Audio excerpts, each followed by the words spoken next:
episode, we're traipsing down to where the stars at night are big and bright. That's right, deep in the heart of Texas. I'll be visiting truly one of the best breweries in America, Jester King. Owner Jeffrey Stuffings and I talk about their influences and beginnings on some rented land in the hill country outside of Austin. We also discuss their evolution into a true farmhouse brewery, which has put them on the bucket list for any serious beer fan. Welcome to No Pants During the Pandemic.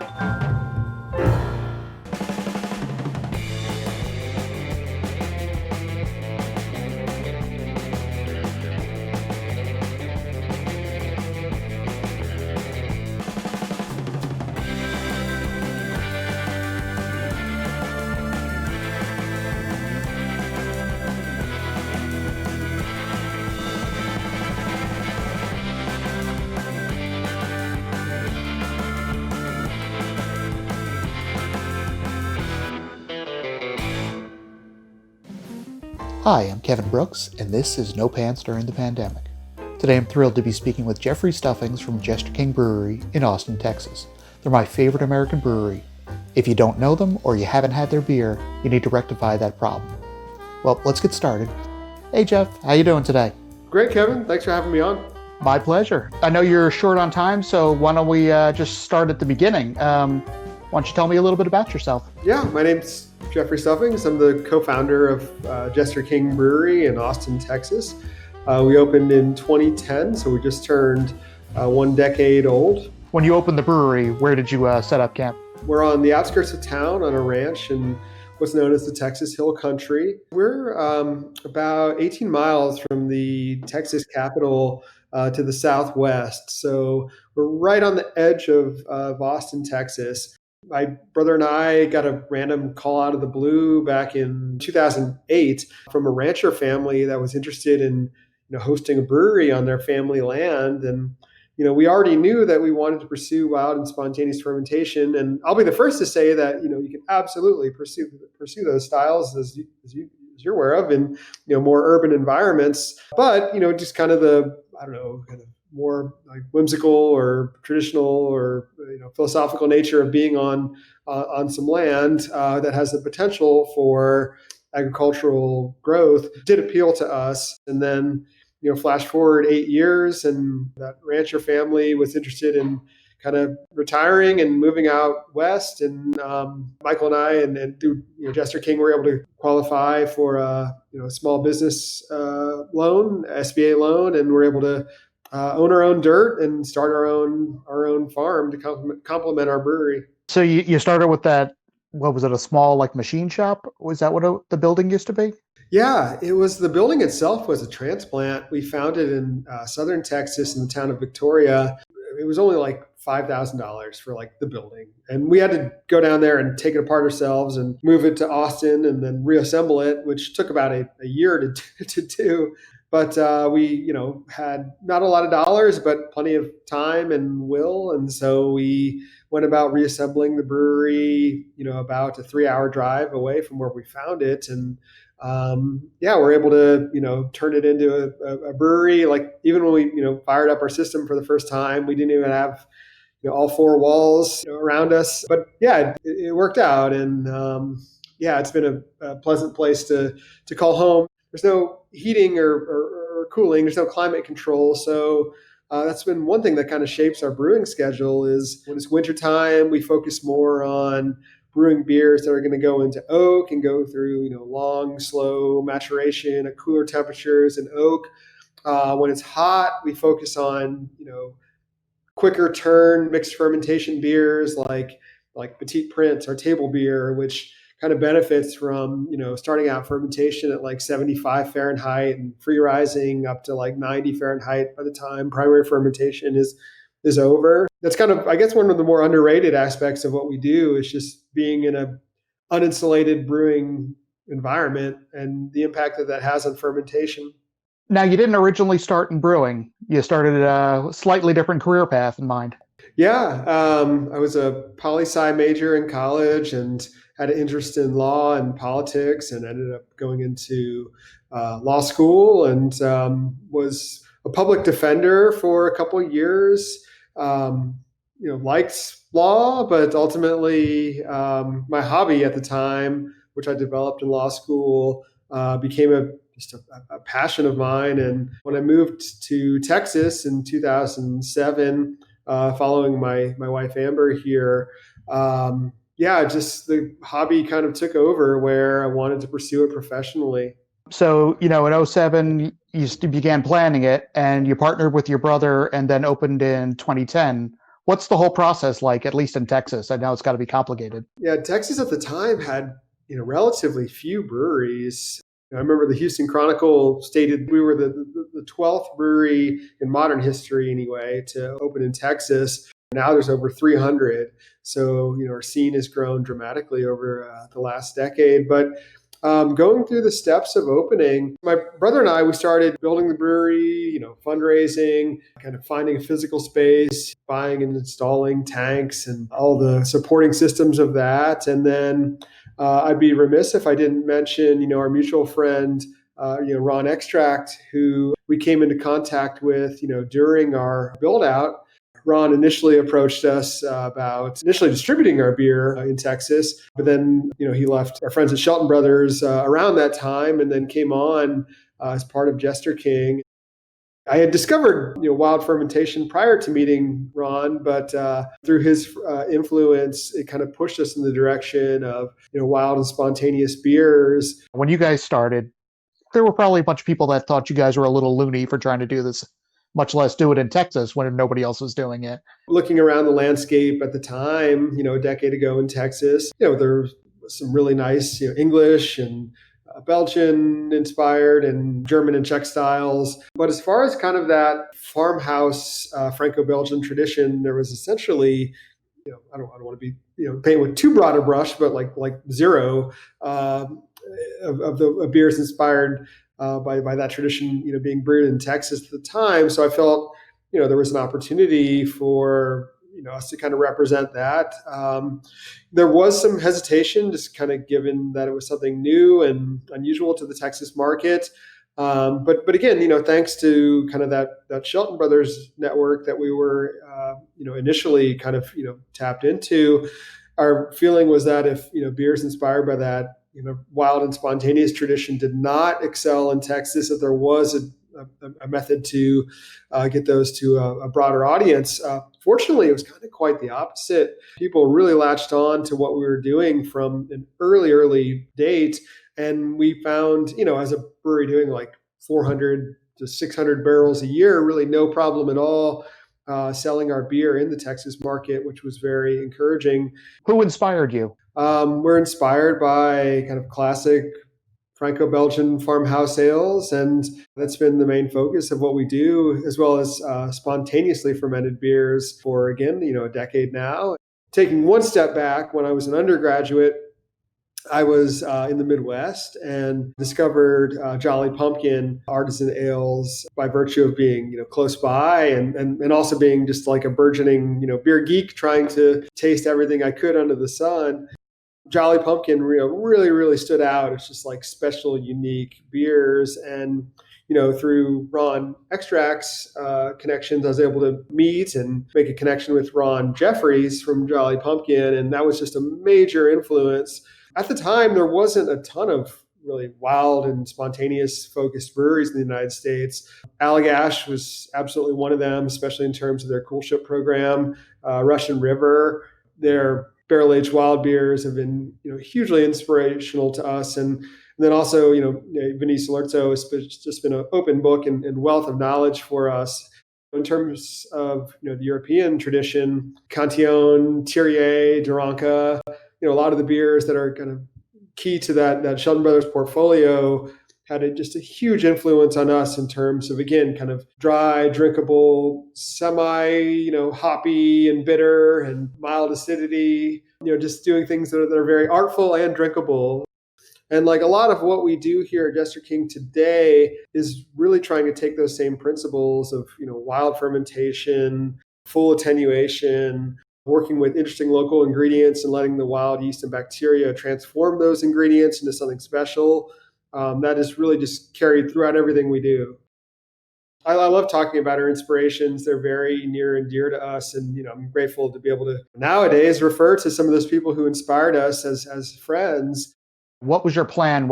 I guess people will use the term ethos, and it kind of irritates me. I don't know why, but what was your plan behind the brewery? Our philosophy has just been about taking local ingredients, whether it be well water, native yeast from the land and the air around the brewery, local grains. We were very fortunate to come up at the same time as Blacklands Malt, which is kind of spearheaded craft malt in Texas by making partnerships with local farmers and actually having Texas malted grains.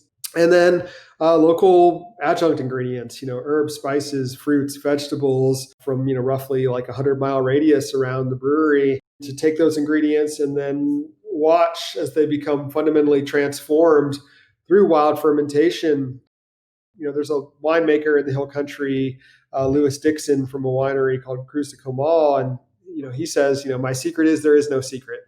And, that's really, I think, so true to what we do. We're not trying to really intentionally, kind of create, recipes that are very precise. Like we have this expected flavor profile and we're trying to nail it precisely. It's rather we take just what's around us and then let wild yeast and bacteria do the talking. We're kind of more curators of that experience. I mentioned Jean Benoit already in this conversation, and he's, to paraphrase Jean, he says, I'm not a brew master. I'm more of a companion of the beer, and that's how we feel about what we do. We're not trying to have mastery over every variable, to have total control over the finished beer, but more just provide a medium and an environment for wild yeast and bacteria to kind of do the talking and present beer as they would ultimately define. Now, flash forward a decade, there's still not a ton of breweries doing what you're doing,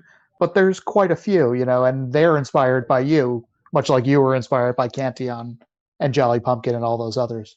It's surreal to kind of be, kind of somewhat of an older brewery now, despite, only being 10 years old. It feels good to be able to kind of be looked upon as a source of inspiration and to have, inspired other breweries along the way. We were very grateful to get not just the inspiration I mentioned from some of those domestic and international breweries that we're friends with, but also to have gotten a lot of just basic help in terms of just the mechanics of running a brewery. For instance, everyone who visits Austin, I encourage them to go and visit the Live Oak Brewery, which focuses on Czech and German style beers, as well as the Real Ale Brewery outside of Austin that has more of an Anglo-American focus as far as just how to go about opening a brewery. But yeah, again, it just is very surreal, and it does feel great that people actually, care what we think about beer and ask us questions about how to pursue, wild and spontaneous fermentation. It's still very much a niche. We still make only 2,000 barrels of beer a year for a production brewery, non, restaurant brew pub, even though we do have a restaurant. That's very, very small volume of beer overall. And to kind of, have had, kind of this traction in the greater beer community, and to, again, have people care what we think about beer is very flattering. Before you were talking about basically you got the SBA loan and were able to buy more land. So, you basically wound up taking your brewery and making it a destination So what were you able to add into? I think somebody referred to it as beer Disneyland, because you have all these things. What do you have basically all around you now at this point? As I mentioned, we started a small farm. We're growing mainly perennial crops. We have fruit trees. We grow peaches and figs and plums, and then some more kind of experimental exotic fruits as well, like gummy berry and sea buckthorn and pawpaw. And then we have a nascent hop farm, which so far has not fared well, to be transparent. It's been difficult to get a decent yield kind of in our environment. We've selected some hop strains that theoretically should be more kind of heat, drought, and pest tolerant. This will be year 3 coming up of growing hops commercially. We'll see. I mean, it's proving to be a slog. Our vineyard has just taken off like wildfire. I mean, like we've had like over 80% viability in our vines. I expect our vineyard to be producing significant fruit with maybe not in 2021, but by 2022, I think we'll be there. And then we also have a goat farm. One of our old friends, his name, everyone calls him Peppy. It's his nickname, but everyone knows him as Peppy. We've known each other for years, and he's our farmer. They know what time it is. He's raised goats for almost a decade. Their primary duty is fertilization. We do rotational grazing throughout our farm, and their droppings are a source of fertilizer. We also took over an existing restaurant that was founded by the former owners of the ranch. We've just simply called it Jester King Kitchen. The focus is wood-fired pizza. We've also, kind of ventured into smoked meats as well. But it's pretty simple, rustic setup, but I think that works for us. I saw one of your posts, you had like a map essentially, and I made the Disneyland comment, and it kind of looked like an amusement park map, but I mean, it looked fantastic to have all these options of where you could go to kind of hang out and drink. It was fantastic. Oh, thanks, Kevin. Yeah, that's been kind of fun to create these like little various areas. Like the inspiration behind that was when COVID hit and we couldn't really just have that kind of more like beer festival environment that we had for years. What kind of occurred to us was, well, we've done a lot of collaborations throughout the years, and when we had guest brewers to visit, we'd take them to different parts of Jester King, and we'd either hang out, drink some beers, or just chat. And it kind of occurred to us, well, why don't we make that more of a focus of where people congregate at Jester King? And we created a farm trail as well as then kind of like an overarching 2-mile nature trail that surrounds the whole kind of everything I described before. So in a ways, kind of this like quasi public-private park, which I never envisioned would be the pathway we would take. I got into this just because I liked to brew beer, but that's just kind of the way it's evolved. As the city has grown out to meet us, and as the population in Central Texas has exploded, it's been kind of a cool feature for people to kind of have a green space close in to visit, and then be able to enjoy food and drink with family and friends. Is truly the urban sprawl almost to your door at this point? We never seriously considered passing on this location just because my brother and I, we fell in love with it from day one. But the worry we had was, would anyone come out this far to visit us? Without traffic, it's about a half-hour drive from downtown Austin. That may not seem like a lot, but I mean, it was very much a concern 10 years ago. Where nowadays, you can picture kind of residential retail development.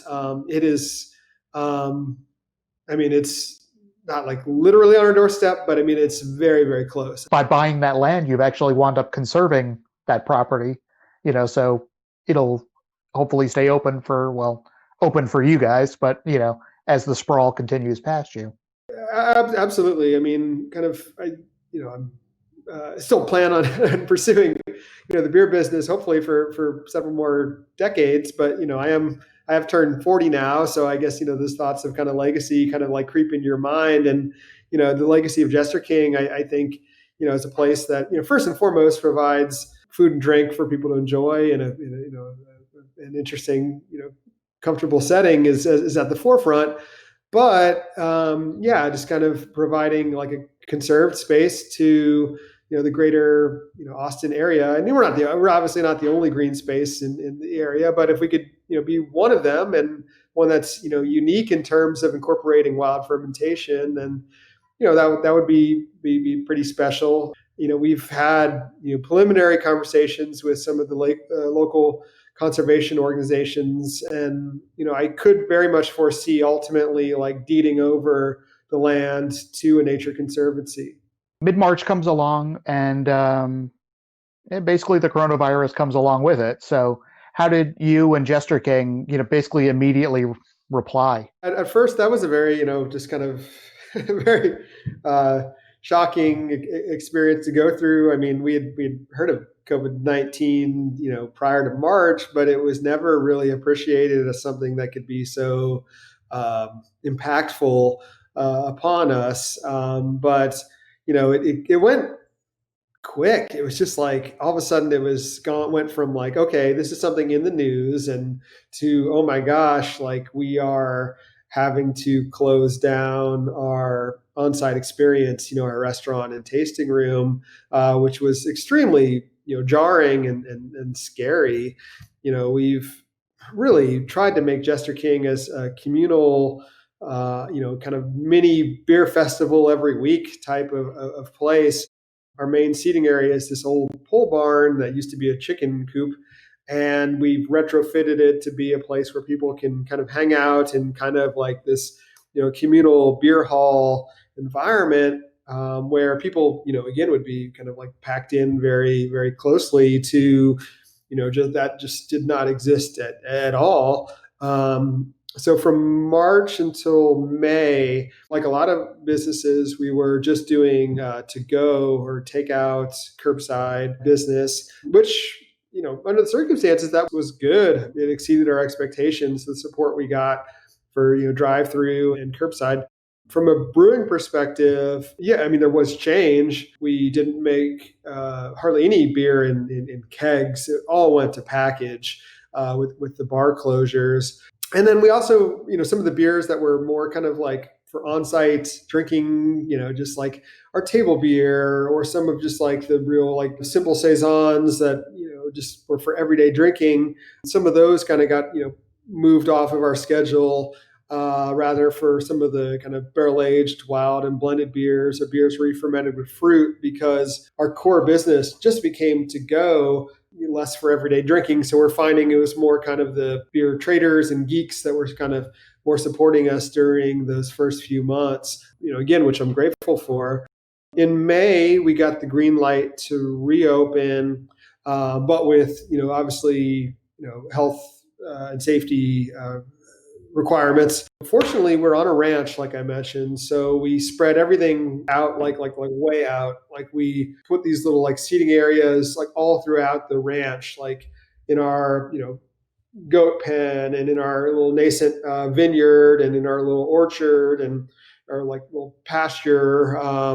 So we kind of did, to an extent, kind of extreme social distancing, where there'd be like 200 yards between the various little areas where people were congregating, with kind of like little walking trails between the various areas. So we've been lucky being where we are in the hill country to kind of be able to spread people out pretty efficiently. And then went from your kind of traditional like guest bartender, guest server interaction to everything going virtual, everything going through your phone or personal device, which as a side note has its pros and cons. I mean, it's efficient. It certainly works in terms of social distancing.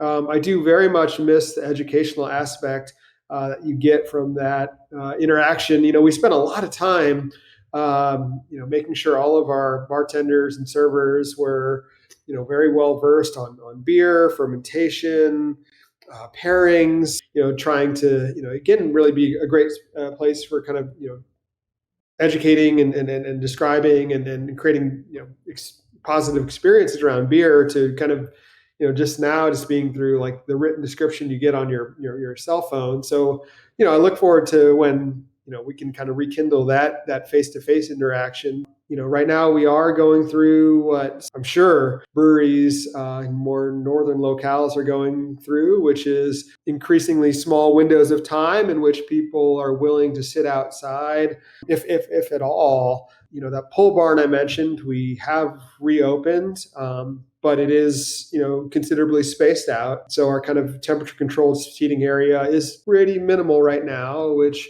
is, a little intimidating going into the next 3-ish, 4-ish months until it really starts to warm up again.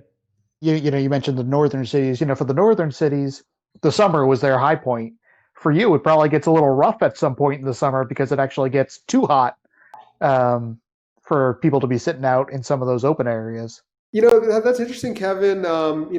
Historically, like July, August is our slowest time of year. That's like, essentially like the Texas like winter in which everyone congregates indoors because it's just so blasted hot that no one wants to be outside. This year, I think, was an aberration. Like people, I think, were so tired of being cooped up inside that by the time July and August rolled around, we saw a lot of people coming out to sit outside. Granted, under shade cover from live oak trees, but still, 105 degrees out. So it was weird to see like pretty good attendance during the summer. This fall has been great. Like October and November have been beautiful, but we are starting to see declining temperatures. We're supposed to get some lows below freezing this week. And, with the shortened days, I don't want to complain too much because, if we were in like, I don't know, pick a city up north, it would be a lot more difficult to navigate. So, I don't want to, be too negative, but it certainly is a concern in which we've relied upon extreme social distancing across the ranch to now not really have that as much.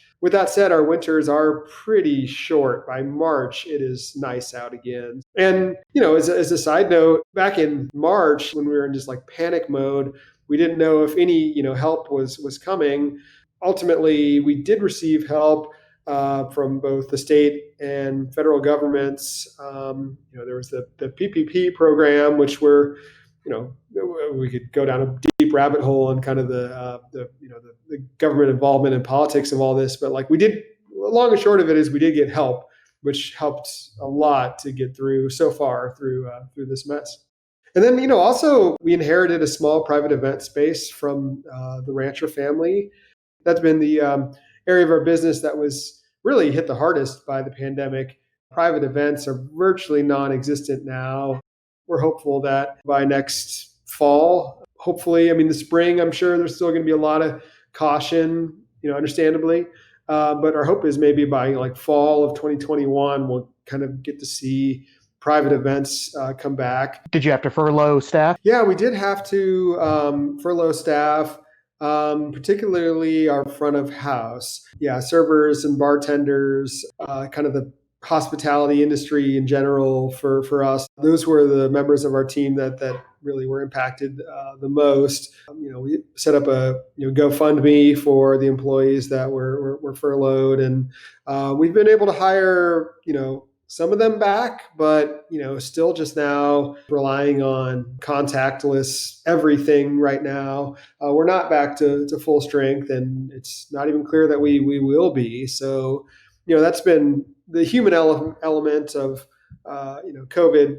Not from a health perspective, but from an employment perspective, has been one of the sadder things we've had to go through this year. From a brewing perspective, fortunately, we've not had to furlough or let go of anyone. We've shifted, as I mentioned, the types of beers and the packaging formats that we do, but otherwise are at full strength and on pace to make the same amount of beer that we've made in previous years. Were there any other adjustments you had to make in a business sense to get through it all? From a distribution angle, that has changed. I guess kind of the rise of call them intermediaries. I don't know if that's the right word, but for instance, like online shipping of beer is something that's been prominent, not just for us, but I would, from what I can tell, just looking at, our peers in other parts of the country, shipping and delivery of beer has been helpful during this time. In Texas, our beer laws are not the greatest. We became the 50th state to allow production breweries to sell beer on premises, which was, sad that, we were the last horse to cross that line. But, for instance, we've sent beer through, there's a local company in Houston called Hop Drop. There's Tavor, who I'm sure you're familiar with. Our friends in Washington State, both, I mentioned Ron earlier at Garden Path, and then there's another brewery that we're close friends with, and full disclosure, I have a small ownership stake in called Fair Isle in Seattle that we were able to send beer through them, then direct to people's doorsteps. So not like direct shipping, but like one layer removed. So just kind of access to beer from a consumer perspective seems to have been one of the silver linings of COVID-19. And, obviously that's had an impact on kind of more traditional beer distribution. And I think that'll be one of the larger beer industry stories that's written out of this time period, is how distribution has evolved. But as far as we're concerned, the long and short of it is distributors, whether it be like third-party intermediaries or traditional distributors, are still buying as much beer by volume from us as they have historically, which has been, massive as far as keeping us afloat during this time. At least the breweries by me, their online shops have been the thing that have been keeping them going. Obviously, that's not something you can do, but it's been a life preserver for so many of them. Absolutely. That's the next thing to work on, I suppose, for you in Texas. Yeah, I mean, we have made a lot of progress. I mean, the big one for us was 2013 when brew pubs were licensed as a brew pub. We're allowed to sell beer both to drink on site as well as to go. And I mean, that took us from essentially a break-even business to one that could turn a profit. That allowed us to actually own the land we're on and focus on kind of developing our on-site experience and ultimately opening a restaurant and having a small farm and having a private event space. Like all of that's been possible because of our ability to sell on site. We can also self-distribute, which is nice. But shipping of beer would be wonderful. One of the developments we've made, and I know Kevin, you can relate to this. I mean, so much of our philosophy that I mentioned earlier has a close kinship with the wine world. Fortunately, Texas law does allow us to make beer and wine under the same roof. Wine for us is still something that's a work in progress. But where I was going with that is on the wine side, there's kind of total freedom to be able to ship, deliver, for the most part, do what you want. But on the beer side, it's significantly more limited. This is my opinion, but I think that's largely due to the power that the beer wholesalers have in Texas. You have the largest AB InBev distributor in the country out of Houston. That's Silver Eagle, and the largest Miller Coors distributor in the country is in Fort Worth. That's Andrews Distribution, and they have made no bones about it. They have absolutely wanted to artificially slow the growth of craft beer in Texas. Pretty much, it's like Congress. I mean, everything that we are supportive of as Texas craft brewers, they just automatically oppose just because it's us. So that's kind of frustrating. You've had a bunch of hurdles to overcome. We were talking about not being able to sell. I mean, one of the earliest hurdles was the fact that you couldn't call beer. Oh, yeah. Wasn't it ale, a malt liquor? I mean, when I was dealing with labels, my own labels for imports, we had to make sure that the labels reflected Texas's rules. But I mean, it just seemed so weird that there were so many hurdles that you had to kind of jump over there in Texas.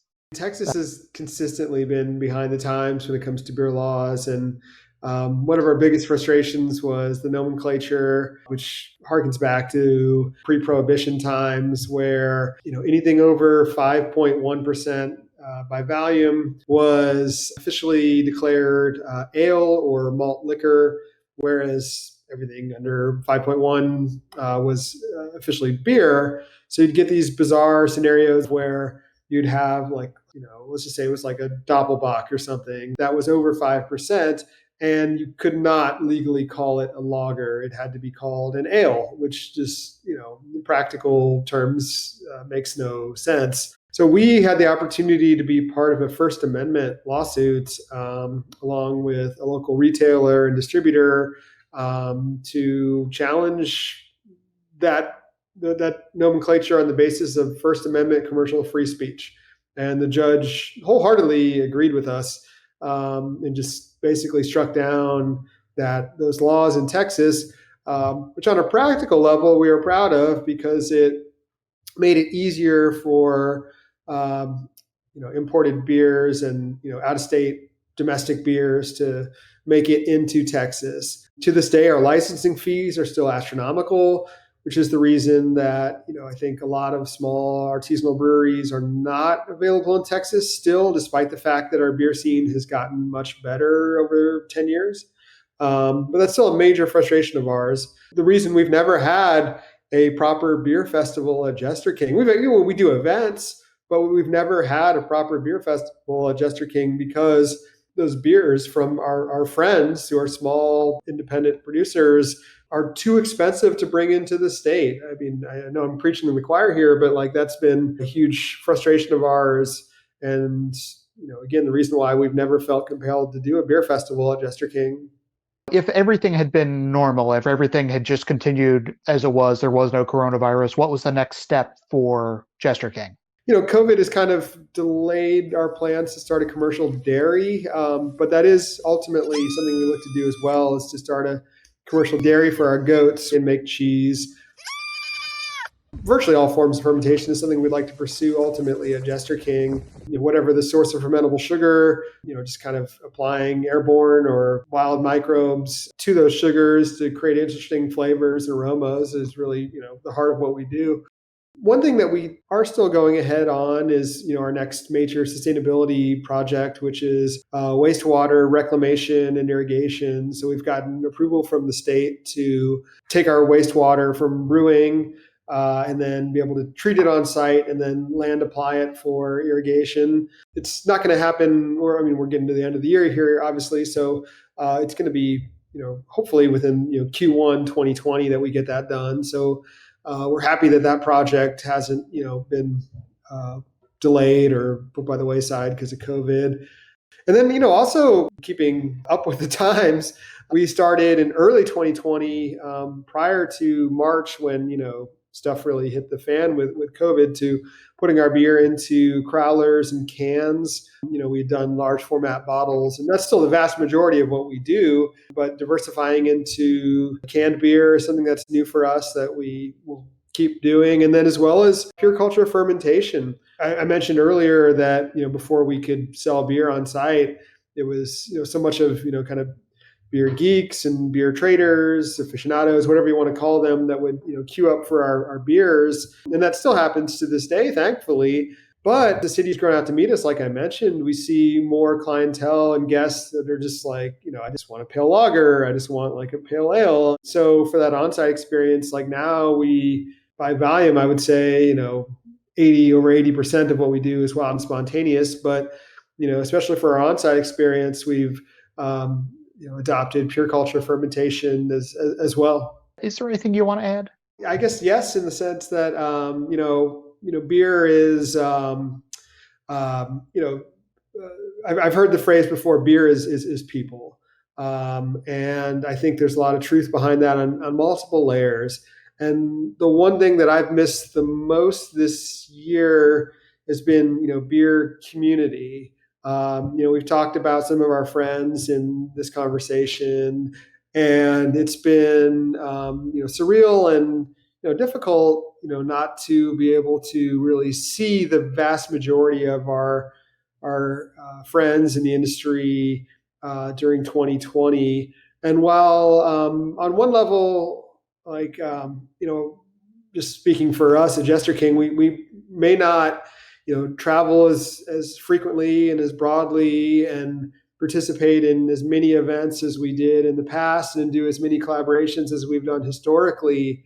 We still don't want to be the total opposite either, where we're just here and not really seeing in person practically anyone in our community. So getting back to what, beyond, just the dollars and cents of business and, supporting livelihoods, that's part of craft beer, obviously. Beyond that, what's the point of it? And I would say it's building community and relationships and friendships and having, fun. I mean, beer is supposed to be fun, right? So a big part of that kind of level of fun and enjoyment has been carved away due to, circumstances with COVID this year. So I would just say that, I'm looking forward to, seeing that community and friendship and fun rekindled.